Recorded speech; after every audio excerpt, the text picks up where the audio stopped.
E aí eu cheguei num resultado preto e branco, né? Eu sempre penso primeiro como vai funcionar o painel ou qualquer coisa que eu faça em termos visuais em preto e branco, e depois eu coloco a cor, né? E aí eu tava pensando em paleta de cor, como é que eu ia fazer, né? Porque muitas vezes eu utilizo a paleta de cor da empresa, ou mesmo que não seja a cor específica, né, do coqueiro, eu vou usar vermelho, porque a empresa trabalha com vermelho, né? Então, por exemplo, esse trabalho que eu falei para vocês que a gente fez do barco, as cores eram vermelho e laranja, então eu fiz tudo vermelho e laranja. Então, o próprio mar que a gente fez vermelho e laranja, não tem problema algum. Novamente, licença poética, é importante que vocês tenham isso em mente, e isso conecta com a estética da empresa, porque é importante vocês fazerem pontes visuais entre o trabalho de vocês e o traço de vocês e a linguagem que vocês estão utilizando com a empresa, né? O cliente final. Então, assim, as cores são uma estratégia importantíssima para conseguir fazer essa ponte de conexão com o teu trabalho, o teu traço e a identidade visual da empresa. Nesse caso, eu não tinha nenhuma empresa, então eu tinha que pensar qual era a paleta de cor que eu queria trabalhar. Eu não gosto, geralmente, de trabalhar com as cores certinhas, mas nesse caso, eu acho que faziam sentido, porque senão ia ficar muito desconectado. E eu comecei a me dar conta que eu poderia usar uma paleta de cor meio Brasil, já que eu queria que as pessoas soubessem que eu sou do Brasil e que eu trabalho aqui e que eu queria falar sobre essa cultura. Então, e aí nessa imagem tem coisas que são bem Brasil, né? Que usam as cores do Brasil. Então, o próprio mar é azul, temos azul na nossa bandeira. Esse título, né, que eu botei como um solzinho e tal, também dá para botar o amarelo. Ali embaixo, no watch out, também vai o amarelo. Aí eu comecei a falar, vou ter que usar isso aí. Aí, cores que são sempre boas de utilizar e úteis, né? Cinza, então eu falei, vou botar o cinza aqui embaixo para ficar de um jeito mais neutro, né, e não ficar tudo mega, mega colorido, até porque a própria cor da calçada é cinza, então acho que compõe bem. Aí botei cinza.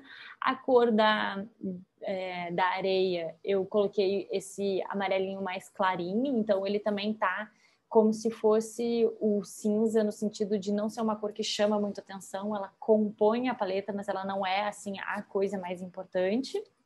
Então, deixei esse amarelinho. Aí, os coqueiros eu fiz com o verde.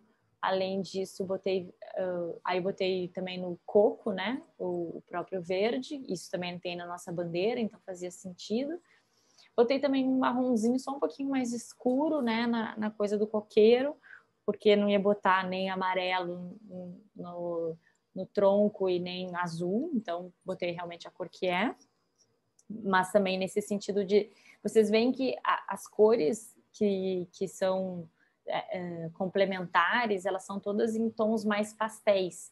Então, elas não chamam tanta atenção, elas estão em segundo plano, elas não estão em igual frequência de saturação que o azul, que o amarelo e que o verde. Então, é bom que elas ficam realmente mais discretas e compõem o painel de uma maneira geral. Bom, aí depois eu botei... Aí o que eu pensei? Bom, vou utilizar o branco para também ser essa cor que ajuda, né, junto com o preto e tudo mais. E aí, como já estava o preto e branco na calçada, eu resolvi colocar as coisas brancas para me ajudar a fazer uma composição de cor que fizesse sentido. Aí eu comecei a botar como uma sombrinha do preto, né, para botar mais branquinho. Eu botei branco aqui nos resources também, aqui no coco.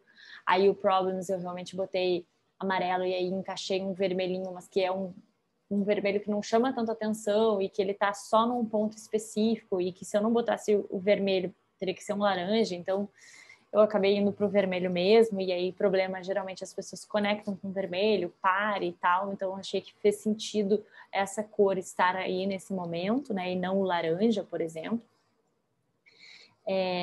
Aí eu vi que essas pessoas, eu geralmente também não pinto, tá? a cor das pessoas. Ou eu pinto, tipo, com a cor que é a paleta do painel. Então, vai ser laranja, vou pintar uma criatura de laranja. Eu nunca coloco, essa pessoa é preta, essa pessoa é morena, essa aqui é a branca, essa aqui é amarela, essa aqui não. Não, eu geralmente coloco... Eu tento sempre ser o mais... genérica possível em relação a pessoas, tá? Então eu já falei isso aqui algumas vezes, eu boto o boneco careca, pelado, sem nenhuma característica, porque eu acho que isso vai muito mais a favor do que contra, porque eu quero que as pessoas se conectem com aquele humano, e não se é homem, se é mulher, se é outro gênero, enfim, eu prefiro que fique bem, bem, bem neutro, para não ter esse tipo de confusão. É uma escolha pessoal minha, tá, gente? Não, se vocês quiserem fazer o boneco, cada um botar todas essas características, fiquem à vontade, mas eu acho que para o trabalho de facilitação visual, para o trabalho de registro visual, não me ajuda, mais me atrapalha do que me ajuda. Se tiver um trabalho específico nessa temática, aí eu vou me preparar para isso. Mas se for um trabalho geral, eu coloco a pessoa o mais neutra possível, tá? Uma escolha pessoal minha. Que mais? Aí eu botei todo mundo branco, né? Que nem eu estava utilizando aqui na sombrinha das palavras e desses outros ícones aqui na parte de cima. E aí eu resolvi pintar também de branco o passo a passo, 1, 2, 3. E, além disso, o próprio ônibus eu fui fazendo de um outro tom de cinza. Então, vocês veem que eu estou utilizando aí, na verdade, no final das contas, eu utilizei 4 tons de cinza, tá? Nesse trabalho. Mas que eu acho que não chamou tanto atenção, então fez sentido. E aí botei as janelas azul, então foi legal que o que aconteceu? O azul tá lá em cima, tá aqui, tá no Rio de Janeiro e aqui na água, mas ele não tá assim super chamando atenção, ele tá chamando mais atenção lá em cima. O amarelo tá no título, no sol, na prancha e no watch-out, que geralmente é esse símbolo, esse ícone, ele geralmente é laranja, é amarelo mesmo, então acho que conecta bem. Tá aqui também nos problemas junto com o vermelho compondo, e o verde fica só em algumas partezinhas, né? Então, eu acho que o balanço de cores ficou interessante. No final das contas também, eu achei que ficou com cara de, como é que é o nome disso? Souvenir de coisa do Brasil, assim, sabe? Mas era um pouco do briefing que eu queria, sabe? Eu queria que as pessoas vissem, olhassem e pensassem, Brasil. E aí, o estereótipo de Brasil, e não uma coisa específica a ponto de uma pessoa que é de fora do Brasil não pegasse referência. A ideia era conectar com pessoas de fora do Brasil. Então, ficou com cara de souvenir mesmo, mas tudo bem. Aquelas barraquinhas que a gente vai em Copacabana também, que tem várias dessas coisinhas, mas tudo bem.